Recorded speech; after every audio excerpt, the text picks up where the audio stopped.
धनगर समाज बांधवांच्या मनात माझ्याविषयी काय संभ्रम तयार झाले. त्यांचं म्हणणं आलं की किशोर अचानक हिंदुत्वाकडे वळाला, अचानक लव जिहादच्या संदर्भात बोलायला लागला.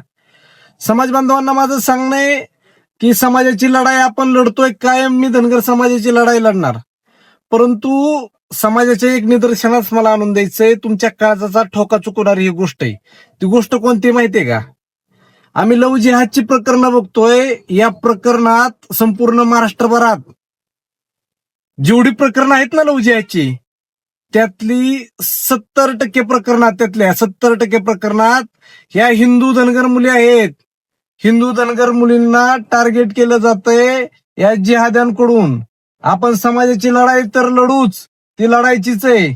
परंतु जर आपल्या आया बहिणी आपल्या घरात सुरक्षित नसतील तर मग आपल्याला धर्माची लढाई देखील लढावी लागणार आहे, हे लक्षात ठेवा. जय श्रीराम, जय मल्हार.